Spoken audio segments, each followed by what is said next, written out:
whether they are able to see the PowerPoint. But we check whether people are able to see the PowerPoint.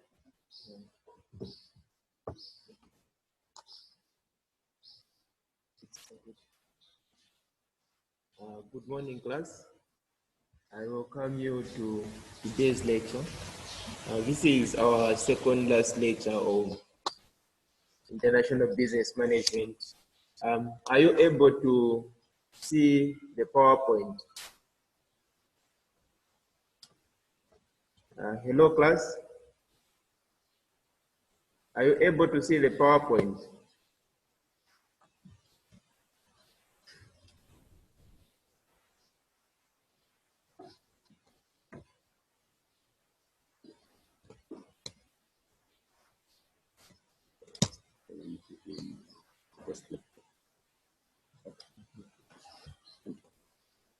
So yesterday we were looking at global market manufacturing and product management. So we are looking at decisions that are involved in production, and we are also looking at decisions that are involved in logistics. We looked at different decisions that a business can make or a firm can make regarding location. Are you going to be producing in a single area, or are you going to be producing in multiple areas? We also looked at another factor that influences business product chain, and that was the make or buy decisions. So the make or buy decisions also depend on the efficiency of the in-house. Is the firm able to efficiently make those raw materials of the supply chain, of the production chain? If it can, then making is a good option. But if the firm can also acquire the components from elsewhere and make international connections, which are relatively cheaper compared to itself engaging into the manufacturing of all the components that are required in a given production, that firm can source buying as an alternative option. We also looked at how well the firms can use the internet in order to make production transactions, supply transactions, which are logistics at the end of the day, easier to achieve. When we look at the way the corporate world is moving, we see that most transactions are carried out over the internet. You see, you want to buy something in Europe today, the thing that you're going to use will be a mobile phone, probably your laptop. You connect to the internet, you get it connected to a third party, which is the bank, for you to deposit your finances in order to make sure that you purchase that desired product that you wanted. So today we are looking at another concept of international business, or another topic in international business, which is global market and human resource management. So global marketing and human resource management. In as much as you are doing international business or trading in an international product, or you want to establish yourself elsewhere, you need people you work with. How are you going to do the staffing? How are you going to recruit the people that are going to work for you? And also, not only that, the marketing part looks at what techniques are you going to be using when you're making product decisions. What price techniques are you going to be using? What distribution techniques are you going to be using? What advertising techniques are you going to be using? And what location are you going to choose at the end of the day for those products that you're dealing with? That is what the marketing component is going to look at. And the human resource component is going to look at what kind of human resource are you recruiting? Is it domestic human resource, or is it foreign human resource, or is it a combination of the two given mediums? Moving on to slide 2. So the learning outcome of this um, the learning outcome of this topic today, which is global marketing and human resource management, you are, upon completion of this chapter, you as a student, you should be able to understand the globalization of markets and brands, products and technical standards, barriers to international communication. So the moment you complete this unit, you should be able to understand these concepts. Moving on to slide 3. A marketing mix. So a marketing mix makes it easy for you to come up with a better product or the better marketing decision in the products that you're dealing in. So the marketing mix is comprised of the product attributes, distribution strategy, communication strategy, pricing strategy. Moving on to slide 4. Should the marketing mix be changed for each market? The questions, are markets and brands becoming global? Do you have a situation where we've got the same market in Zambia is also the same behavior of a given market in Zimbabwe and a given market in Congo and elsewhere? Are the markets becoming global? That is a question that you ask yourself the moment you think about a marketing mix. Should it be changed for each market? So that is the question that you ask yourself. Theodore Levitt argued that world markets were becoming increasingly similar, making it unnecessary to localize the marketing mix. So for him, he looked at a situation where markets were becoming global. Similar activities were spreading elsewhere. That is what he looked at. So he saw no point in making a marketing mix for a local nation, but in as much as you make a marketing mix, you make it on an international level because markets were becoming global and also the brands. So the question we ask is Levitt right? Probably not. The current consensus is that while the world is moving towards global markets, global standardization is not possible because of cultural and economic differences among nations, trade barriers, and differences in product and technical standards. So we see that it is not possible to have a world global market or the same behavior of a market in Zambia should be the same behavior of a market in Zimbabwe or should be the same behavior of a market in South Africa.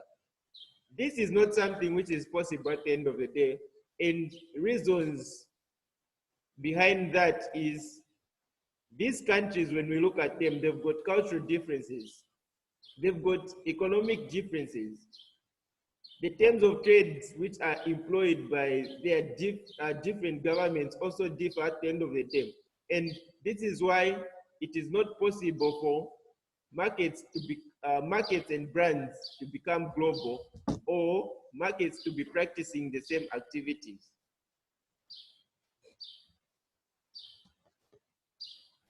What is market segmentation? Market segmentation is identifying distinct groups of consumers whose purchasing behavior differs from others in important ways. We see that in every given market, there are those consumers who are ready to pay or purchase a good for a higher price. And we see that there are those consumers who are ready to purchase a good for a moderate price, which is medium, and those who ensure that they acquire that product with a cheaper or lesser price. So we see these two differences, or maybe three differences of consumers.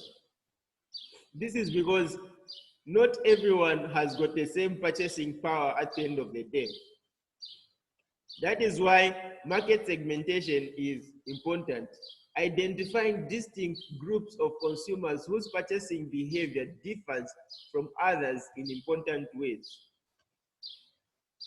So, market can be segmented by geography, demography, social cultural factors, and physiological factors. So those are some components in which you can segment your given market.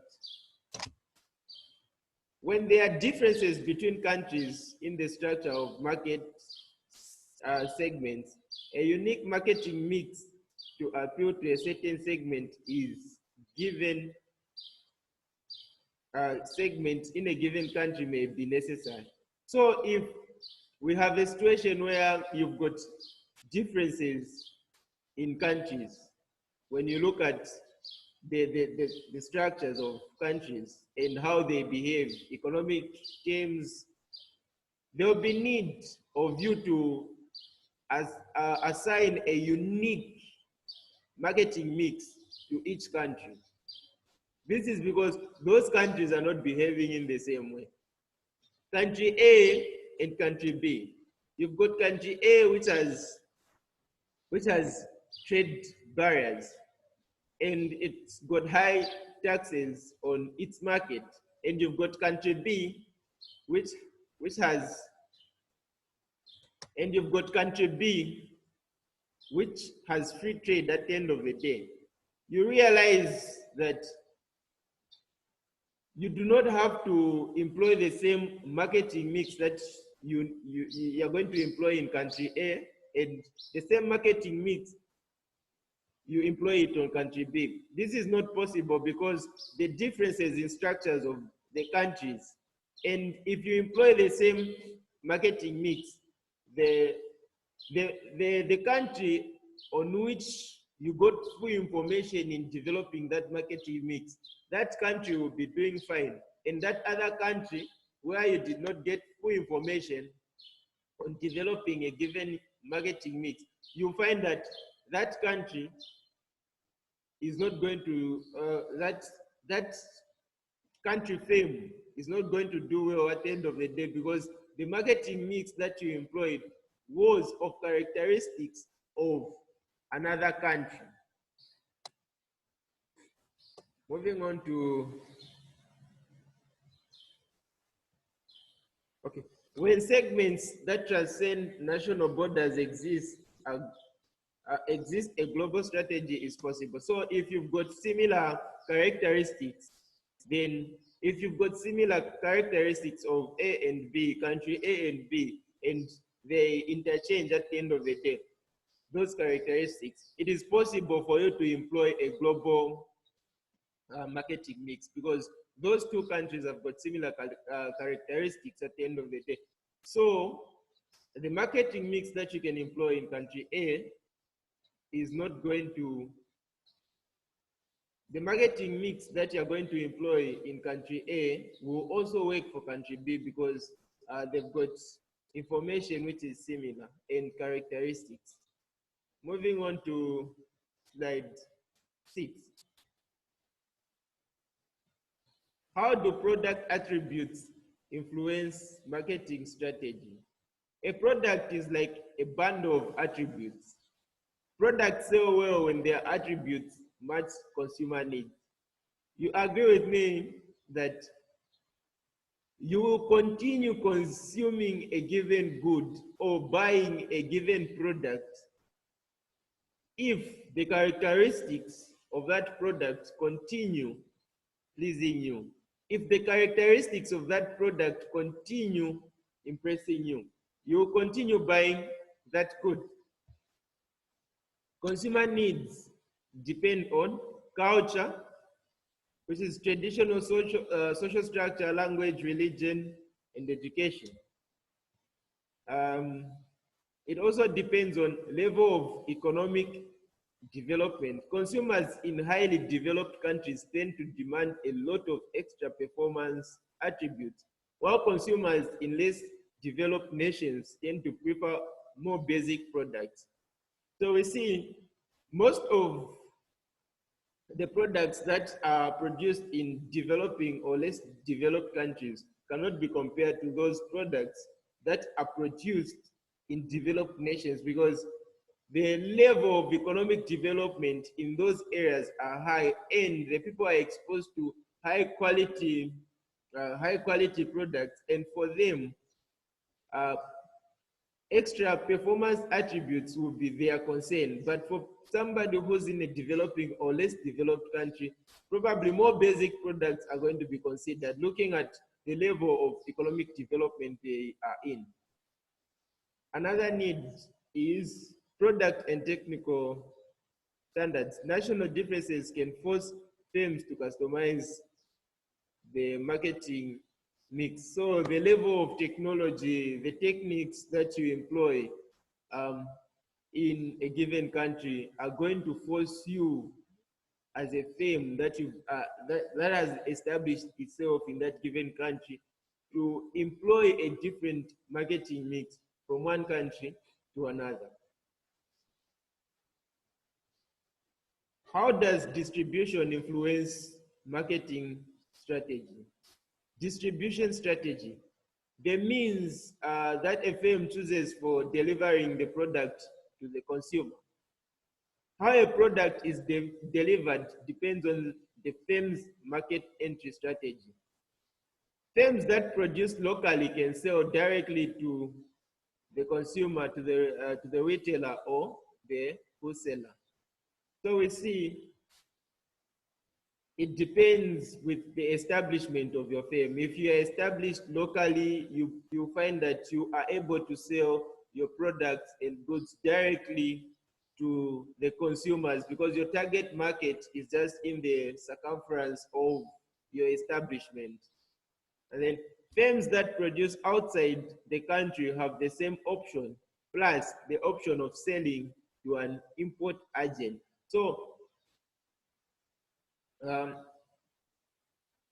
firms that produce outside the country. So we see a situation where firms that are producing outside the country, they've got a choice whether to supply those products directly or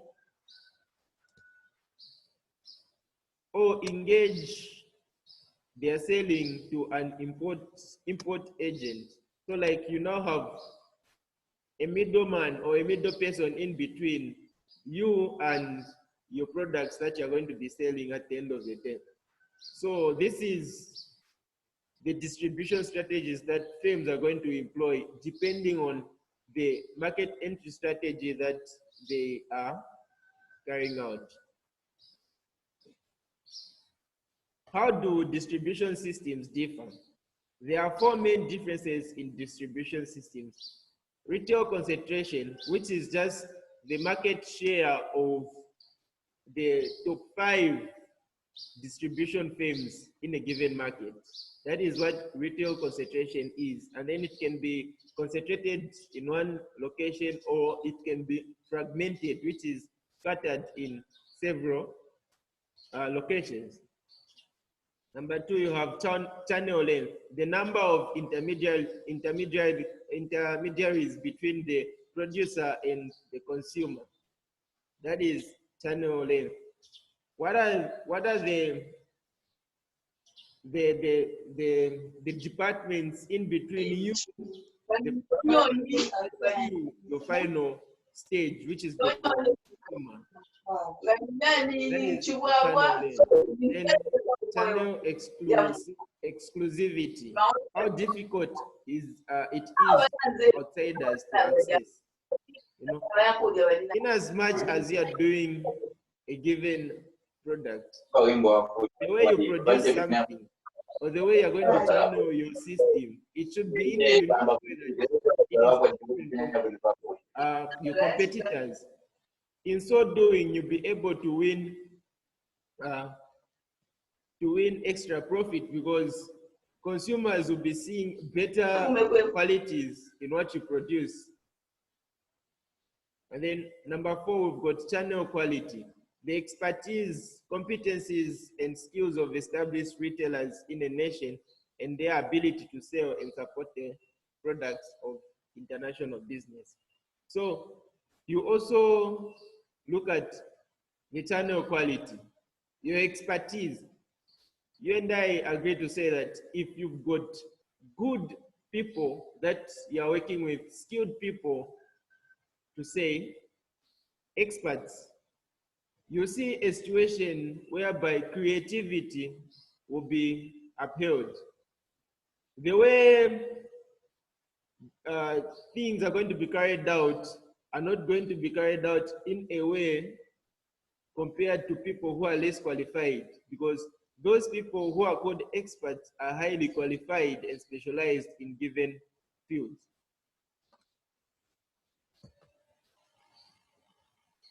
Which distribution strategy should a firm choose? The optimal strategy depends on the relative costs and benefits of each alternative. When price is important, a shorter channel is better. Each intermediary in a channel adds its own markup to the product. When the retail sector is very fragmented, a long channel can be beneficial because it economizes on selling costs, can offer access to exclusive channels.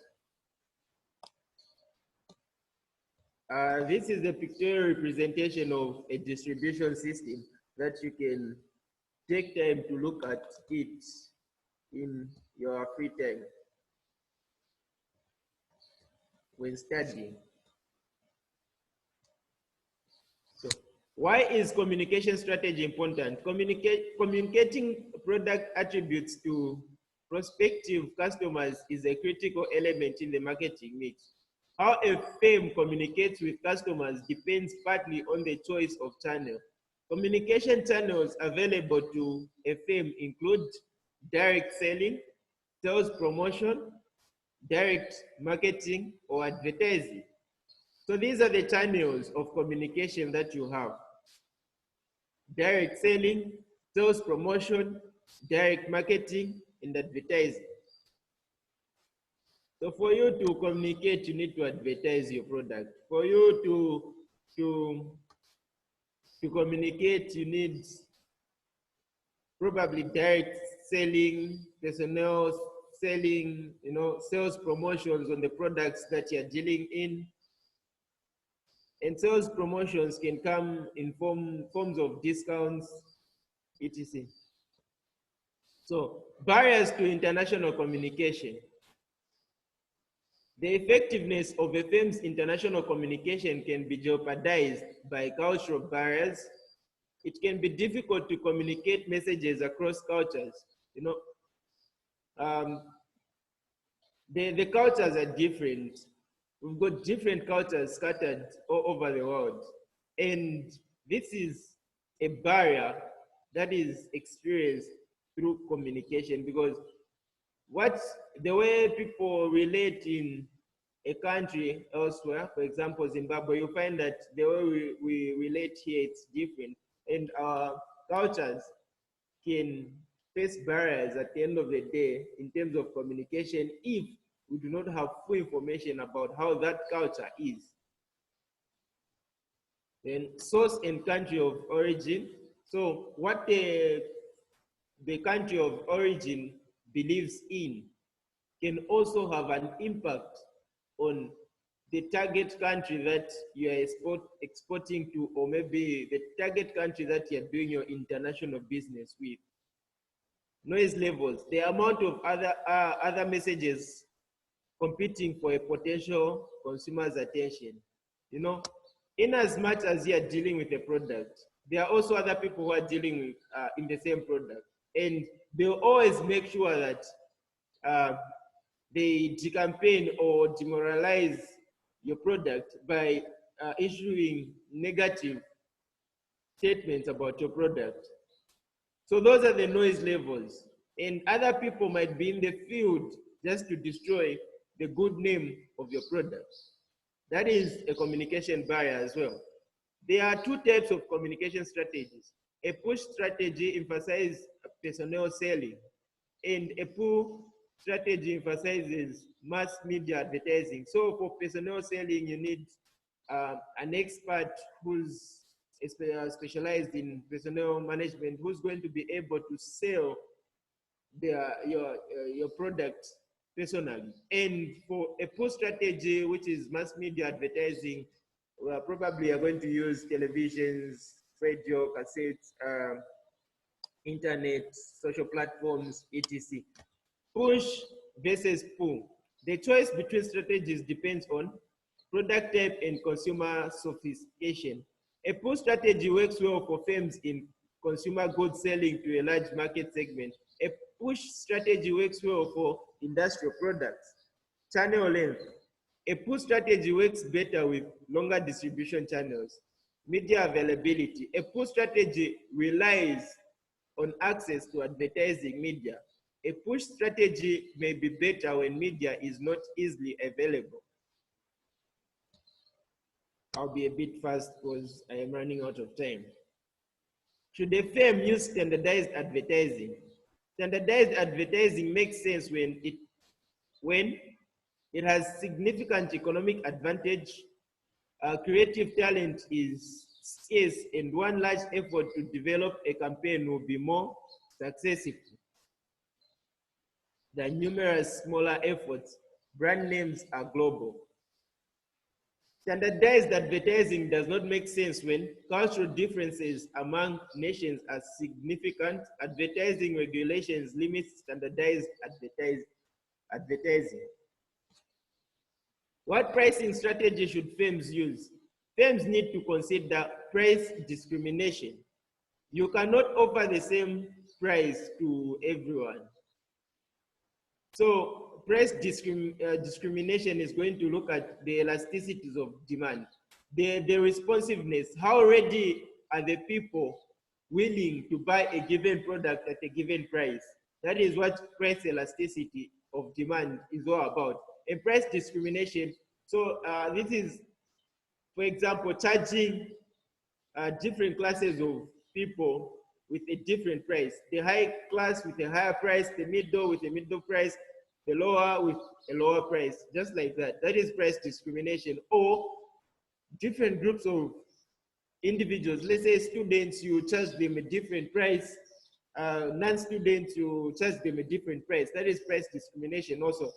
So strategic pricing, predatory pricing, multi-point pricing, experience scale pricing. That is also strategic pricing. And then predatory pricing is a situation where, for example, the way Zesco is operating in Zambia, it is the major source of electricity production, and it can carry out predatory pricing and experience a natural monopoly at the end of the day. Then number three, regulations that affect pricing decisions. Anti-dumping regulations, competition policy. How should firms configure the marketing mix? Standardization versus customization is not an all or nothing concept. Most firms standardize some things and customize others. It's not everything that has to be the same everywhere. There are some things that you need to customize because you need to look at the domestic demand and the cultural needs, the consumer preferences. They're not the same everywhere. That is why you need to customize your products and not standardize everything. Firms should consider the costs and benefits of standardizing and customizing each element of the marketing mix. Importance of new product development. Product innovation should be a strategic priority. Today, competition is much about technological innovation as anything else. Technological change is shortening product life cycles. So we see that with the advancement in technology,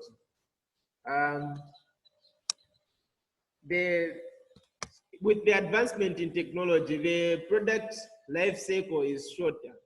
You see, the longer logistic it used to take back then cannot be compared to the logistics of the current era because there's been advancement in technologies. New innovations can make existing products obsolete, but open the door to new opportunities. So we see a situation in which these technologies can cause some products become obsolete, but they open doors to new opportunities. We get to see things being done in a quicker way compared to before. The rate of new product development is greater in countries where more money is spent on basic and applied research and development. Demand is strong, consumers are affluent, competition is intense. How can regulations and development, marketing and production be integrated? To adequately commercialize new technologies, firms need to integrate regulations and development, marketing and production. Integration will ensure that customer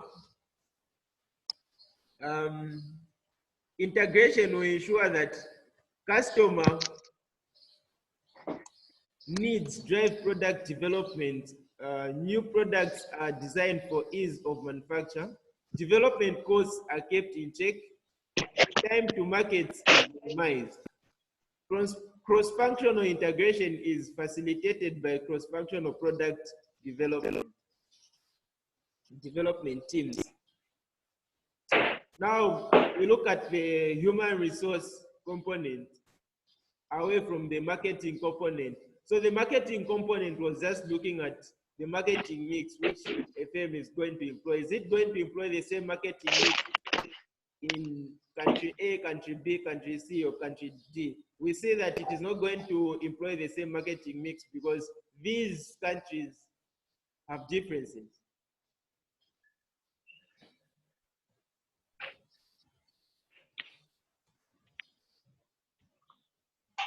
So selecting individuals with prerequisites to do a particular job. 2, for developing and corporate culture.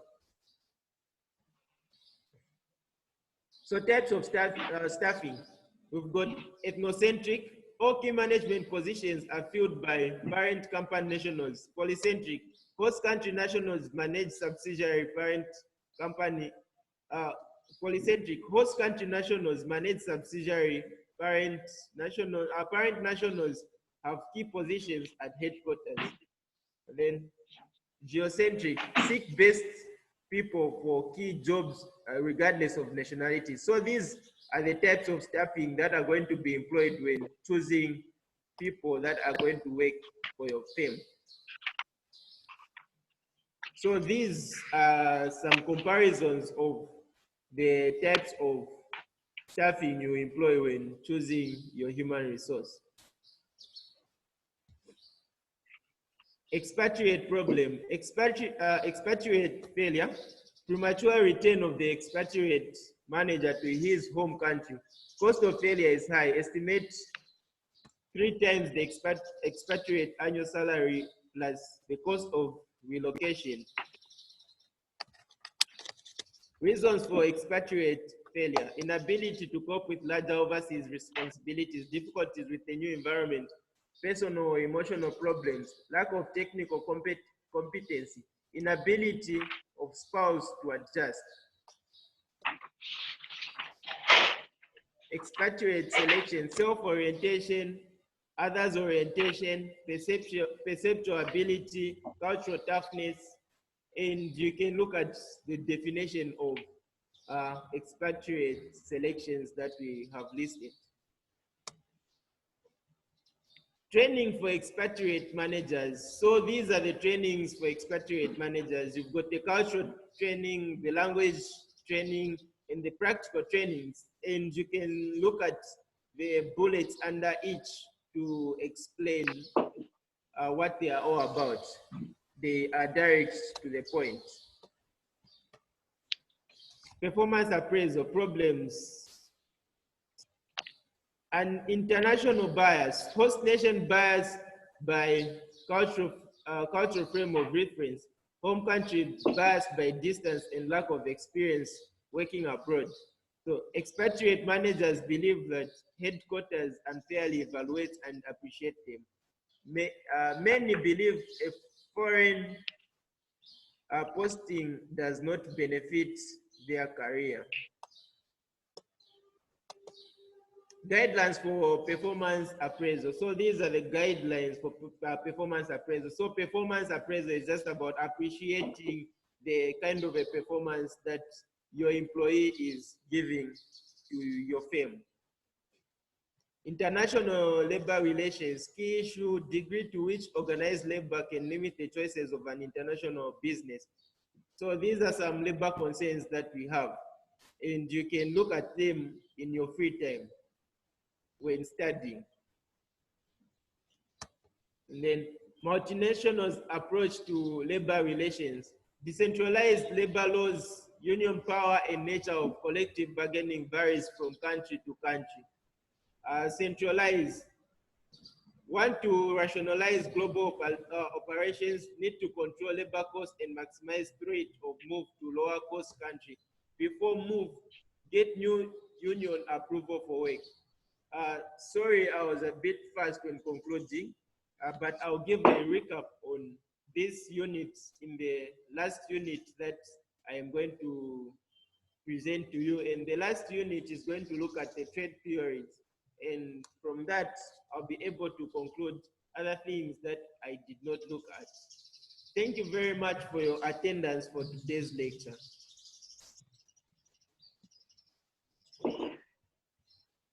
You have a good morning.